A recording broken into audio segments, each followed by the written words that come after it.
Our final story, we want to quickly look at the situation that face-off is looming between the government and the Kenya National Union of Teachers ahead of today's launch of the training of teachers on the new curriculum, that is the competency-based curriculum. Let's listen to what the Secretary General of KNUT, Wilson Sossion, had to say about this over the weekend.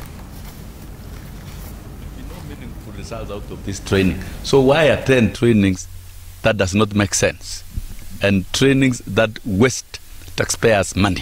From this point on, teachers should avoid any activity of CBC, whether it is training or even whether it is teaching during the school term, until the whole process is sanitized through a proper. So he's calling for sanitization of the process. There are children who are now in the second year of this new curriculum because it was piloted last year. Actually, beginning of 2017, then the total piloting happened last year for grades 1 to 3. Then this year, grades 1 to 3 are facing the full implementation.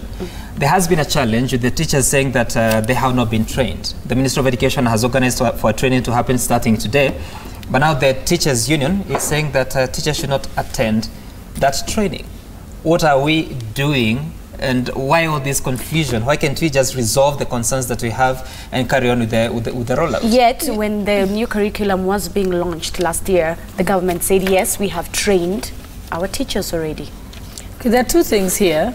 The Kenya National Union of Teachers is a teachers' union, isn't it? To deal with their union issues. Who is mandated to develop curriculum continuously in Kenya? That falls under the Ministry of Education. So again, is it the place of the teachers' union to decide when and whether they will accept a new curriculum? What they should be, what the union can demand as part of welfare for the teachers is that if we are introducing a new curriculum, we'd like to be trained. But they can now not hold the government ransom or the Ministry of Education ransom and say that we shall not attend the training. If they don't attend the training, then they will not be qualified to be able to teach that curriculum. So I think, again, here, there has to be a discussion between the union, because also it's an important stakeholder because they're able to mobilize the teachers and they're able to be the voice of the position of the teachers. But then the Ministry of Education should be able to engage them, not through the media, but at their own structural levels, so that we do not have this back and forth. By the time they were talking about the curriculum, I'm assuming that they had engaged the union and that the teachers were on board. So and that's why one time they accept the curriculum, one time they don't, one time they're not trained, and one time they say they don't want to go for training. There is a breakdown of communication between the teachers who have a well-organized union that they can speak through together with the ministry. I think that is obvious. So how do we resolve this antagonism, in a sense, bearing in mind that a part of the reason that KNUT have been saying they don't support the CBC is the lack of a sessional paper passed to ensure that the new curriculum is well-grounded in law. So how do you resolve all these concerns we have without hurting who is at the core of this, who is the child? What I'd like to say to the ministry and to KNUT is it's handshake season. It's handshake season. Handshakes are in the air. Let's not see the antagonism of saying do not go to the training. Let's see more discussion. Let's see more convergence of of ideas, and so the ministry should reach out to KNUT, and KNUT should also be willing to be reached out to and reach out to the ministry so that they have the conversation. That process that Sossion is calling sanitization, whatever it is, whether it is agreeing with sticky parts of the curriculum. But let me say here for the record that my daughter, who was in class 3 last year, did the CBC. Right. And she's very excited about the new curriculum, only that it ended.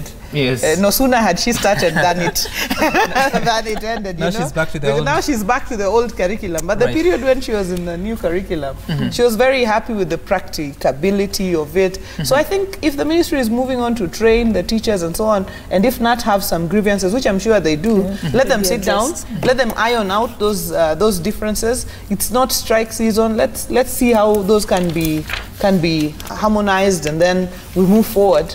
Because the biggest challenge was our teachers did not even know the CBC. They were not, you know, they had not been trained on it. And if we are moving forward with training, let's see what how that can be. Honorable Elachi, let me just get your thoughts on this. And still talking about solutions, do you think Professor George Magoha will, now that he's new to this seat, he will bring something different, in the sense that despite the fact that we had the new curriculum, that it will work under his helm?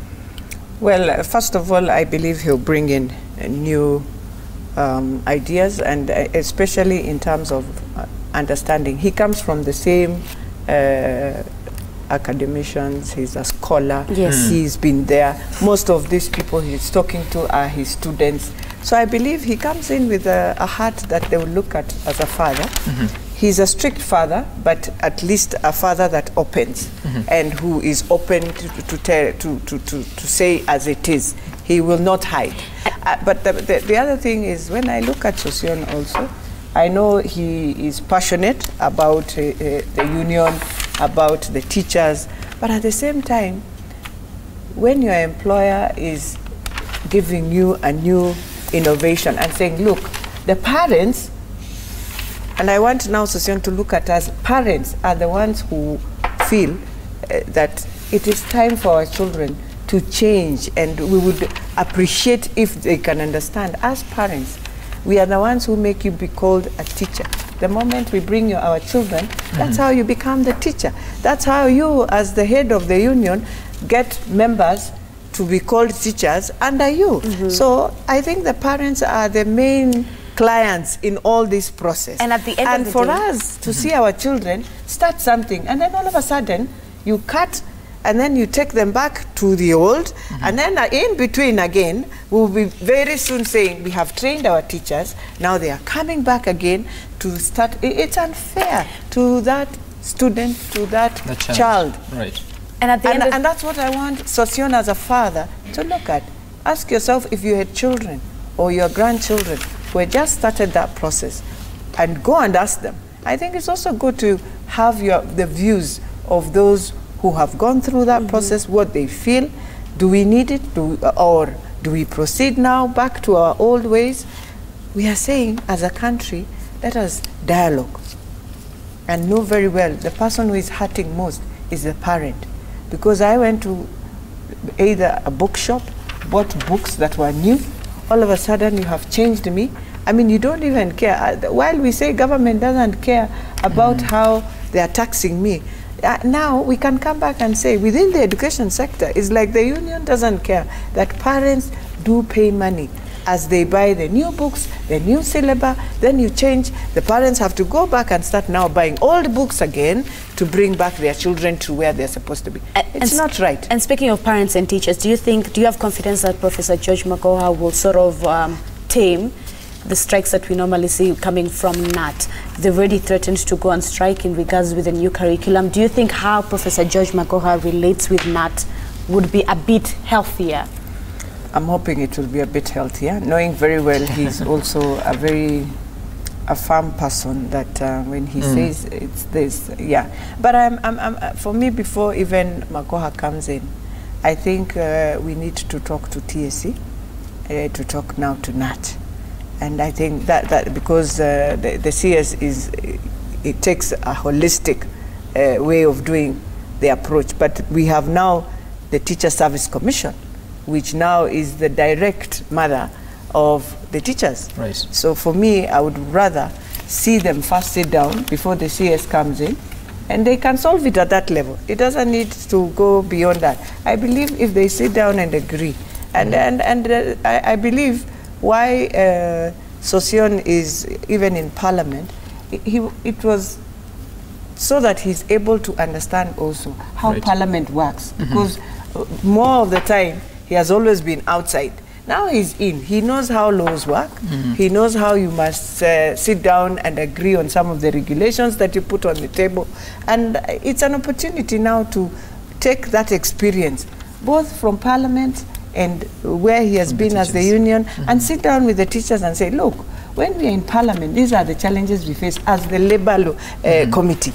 And we are pleading to have sort of a dialogue to understand my committee in Parliament, but at the same time, what we are saying this side, and therefore now bring in a Teacher Service Commission to agree that this is how we have to move.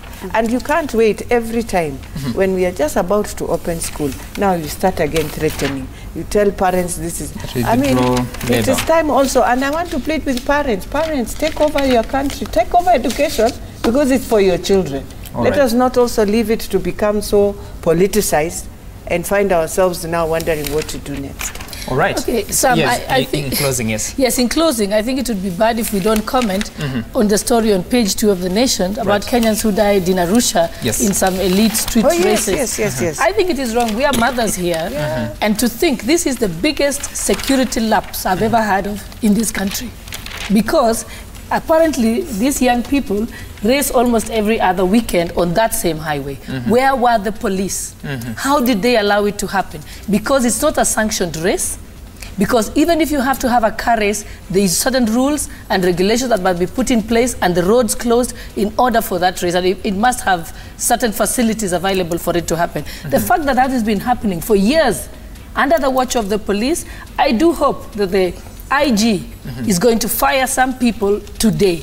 Because it has been going on, it is illegal, it is wrong, and should be taken, or should be taken into consideration. I mean, should have been flagged out by the security teams, the national transport and safety agencies. Should have been the traffic commandant should have been able to flag this, and it doesn't happen. And for The Nation to put that story on page 2. And put this other story of William Ruto under siege as page 1 just shows that they don't actually understand what's happening in this country. Because this is a dead story. The deputy, what they are telling us about being under siege are things that have been happening for the last several weeks. It's a dead story. It's been happening. This is a non-story. Unless somebody has another agenda, it doesn't make sense. Yet, we have a huge security lapse and a safety lapse, and they put it on page 2 as a small story. Even there's a page 8, could even be a top headline. Water shortage hits Marsabit. That's a crisis facing the country. So something is happening with the media because they seem to be playing some other politics instead of dealing with things that touch and concern. Lives are going to be lost because of the water shortage in Marsabit. Lives have just been lost in Arusha because of the lapse by the National Transport and Safety Authority and the traffic police. And yet, we put that in the back burner and talk about non-issues as headlines. I don't hold Well, I think this is the headline is actually an issue. Yeah, so there have been a lot of developments on this matter of William Ruto being under siege. It's been written down. In fact, recently, I mean, I think over the weekend, he in fact spewed a lot of hatred. You know, it was a lot of hate speech. In fact, if NCIC was working, they should have summoned the deputy president to say why he was saying, why do you entertain people who are destructive? And he was making references that referred to a specific community as reckless, as divisive, as, you know, and I think that is unacceptable for somebody in the position of the deputy president. Gladys and Gladys, thank you so much. Your views well noted. I think I must say this. The story about churches, the story of bodyguards, and the story of donations and the handshake has always been in the headlines. Look at the main story. On end. Look at the main story. Ruto under siege as leaders censure his recent remarks. And these are the remarks where he was disparaging an entire community. It is unacceptable. But our children have died on a security lapse. That should be headlines. Well noted. I just want to conclude this this debate with this, that I did not hold brief for the Daily Nation, but I'm sure they had the best of reasons why they put the story that is on the headline. The worst of reasons. Well, that's a different matter. And then, of course, they're putting the story of those people who lost their lives. It's our deepest condolence. We lost our children.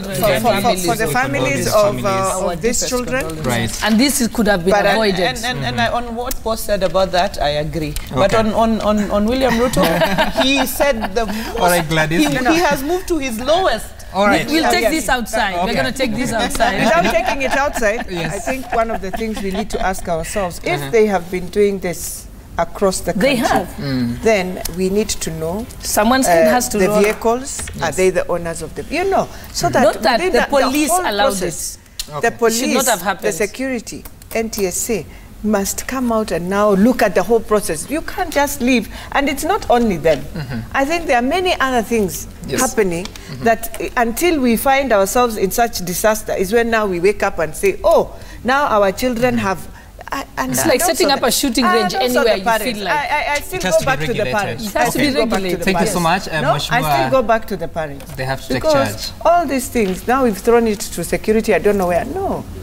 Also, parents, we should ask ourselves, by the time they are taking their vehicles to go and do some elite race, really, but you must be asking yourself for the police to be on the highway. No. We need to conclude this. We don't pay taxes for them to take care of our children. That one I would agree with. But for this one of my deputy, I would say these issues of abusement. Beatrice Elachi will not let me finish.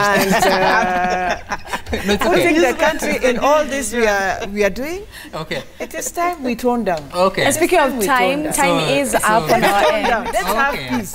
Peace in ourselves. We've just finished Easter. Peace in ourselves. You we just celebrated on Easter. It down. Peace in ourselves. Gladys Wanga, you do not agree. Thank you so much for your time.